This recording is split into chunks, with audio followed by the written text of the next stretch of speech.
My name is Tim Crawford, and I've been the sheriff of this little town for almost 10 years now. I'm a black man in a predominantly white community, and I've always strived to be fair, impartial, and a positive influence. I've worked hard to earn the respect of my neighbors, and for the most part, I've succeeded. I've always believed in treating people with kindness and respect, regardless of their background or beliefs. It's how I was raised, and it's the foundation of my approach to law enforcement. I'm not one to make trouble, and I generally try to avoid confrontation. I'd rather talk things out, find common ground, and resolve issues peacefully. That's just my nature. But there's a limit to everyone's patience, and mine was wearing increasingly thin with my next-door neighbor, Karen Fields.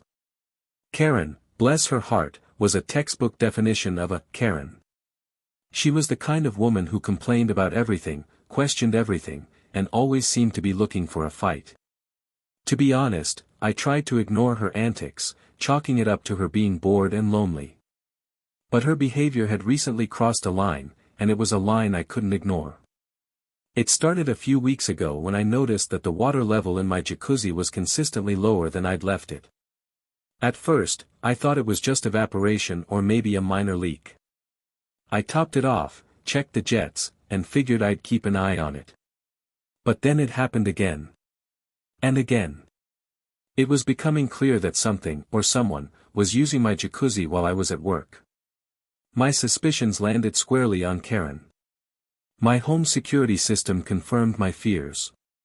A quick review of the footage revealed a blurry, but unmistakable, figure sneaking into my backyard while I was on patrol. It was Karen, clad in a floral bathing suit and a ridiculously oversized sun hat, casually strolling towards my prized jacuzzi. The audacity of it. She was trespassing, using my property without my permission, and treating my backyard like her own personal spa.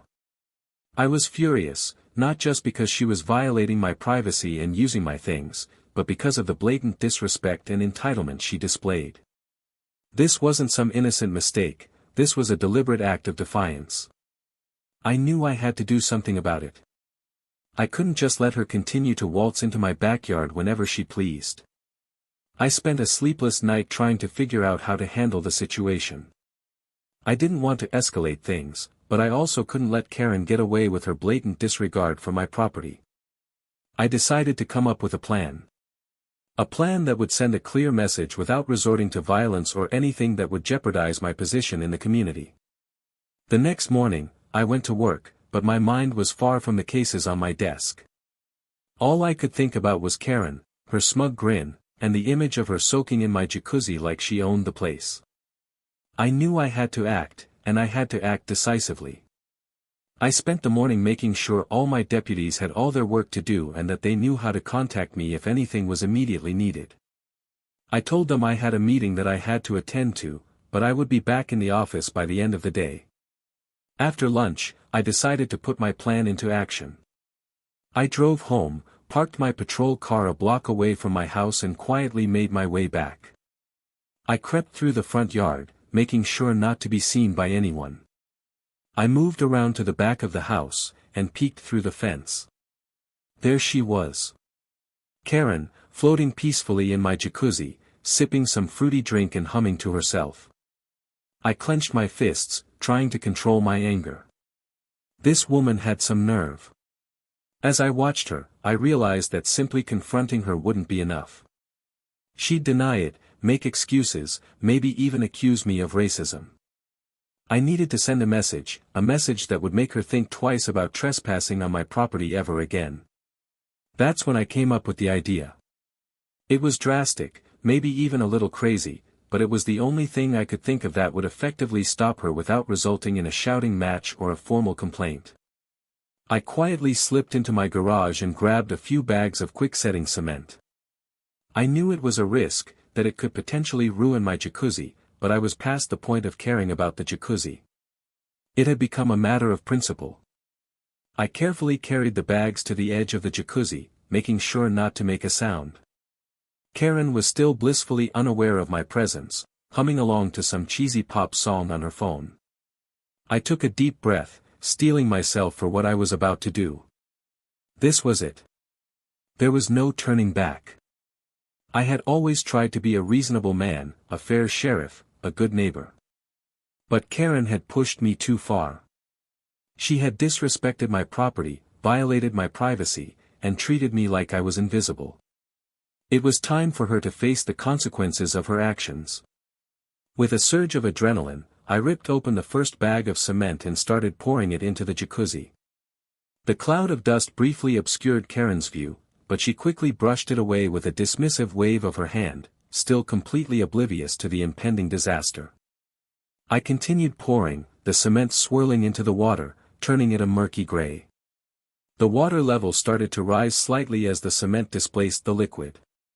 It was a messy process, but I was determined to see it through. I could hear Karen sputtering as some of the cement splashed on her face. She finally opened her eyes and looked around, her expression shifting from relaxation to confusion, then to a dawning sense of horror. "What are you doing?" she shrieked, her voice cracking with disbelief. "Tim! What in the world are you doing to my relaxing soap?" I stood there, my face grim, and didn't answer. I just kept pouring the cement. Her eyes widened in disbelief.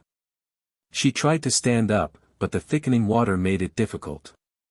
The cement had already started to settle at the bottom of the jacuzzi, solidifying around her legs. Panic began to set in. "Stop it! Stop it right now," she screamed, thrashing around in the rapidly hardening mixture. "You're ruining my afternoon. You can't do this." I finally stopped pouring, the last bag of cement now empty. I looked down at Karen, who was now waist-deep in the congealing slurry, her face contorted with fear and rage. "I'm ruining your afternoon," I said, my voice low and dangerous. "You're the one who's been ruining my peace of mind for weeks, Karen. You've been trespassing on my property, using my jacuzzi without my permission, and treating me like I don't even exist." I don't know what you're talking about," she stammered, but the lie was obvious. The cement was hardening quickly, immobilizing her. She was stuck, trapped in my concrete trap. She was trying to move her legs and arms, but it was proving to be useless as the cement was hardening quickly. I watched her struggle for a moment, a sense of grim satisfaction washing over me. She had brought this on herself. "Don't even bother trying to lie, Karen," I said, my voice cold and unwavering. "I have you on camera. I know you've been using my jacuzzi for weeks." Her face flushed with anger and embarrassment. "Well, it's not like you were using it," she retorted, her voice dripping with defiance. "And besides, what's the big deal? It's just a little water and some bubbles." "It's not just a little water and some bubbles, Karen," I said, my patience finally snapping. "It's my property, and you have no right to use it without my permission. You have no right to trespass on my land and treat it like it's your own personal playground." She spluttered, trying to come up with a response, but she was clearly at a loss for words. The cement was now rock solid, encasing her legs and lower body in an unyielding tomb. She was completely immobilized, unable to move even an inch. Fear replaced the anger in her eyes. Okay, I'm sorry," she said, her voice trembling. "I won't do it again, I promise. Just please, get me out of here." I stared at her for a long moment, weighing my options. Part of me wanted to leave her there, to let her stew in her own mess. But I knew I couldn't do that. I was a sheriff, not a vigilante. I had a duty to uphold the law, even when it came to dealing with someone as infuriating as Karen Fields.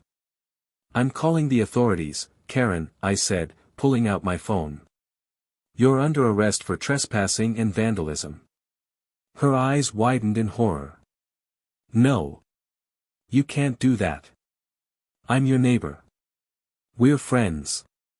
Friends don't trespass on each other's property and destroy their belongings," I said, dialing the station. "You made your choice, Karen. Now you have to face the consequences." I explained the situation to the dispatcher, requesting backup and a concrete cutter. I could hear the amusement in his voice as he took down the details. I knew this was going to be the talk of the town for weeks to come. While I waited for backup to arrive, Karen continued to plead with me, alternating between apologies and accusations. She promised to pay for the damage to the jacuzzi, she threatened to sue me for assault, she even tried to appeal to my sense of humanity. But I remained unmoved. I had made my decision, and I wasn't going to waver. "Please, Tim, I'm begging you," she sobbed. "Don't do this to me. I'll do anything, just please don't call the police." "You should have thought about that before you decided to break the law, Karen," I said, my voice devoid of emotion. "Now you're going to have to answer for your actions." A few minutes later, I heard the sirens in the distance. The sound grew louder and louder as the patrol cars approached my house. They pulled up to the curb, their lights flashing, and several officers jumped out, their faces a mixture of surprise and amusement as they took in the scene. My deputies approached me and asked what was going on. "She kept trespassing on my property and using my jacuzzi, so I had enough of it," I turned and pointed to Karen, who was now rock solid in the jacuzzi.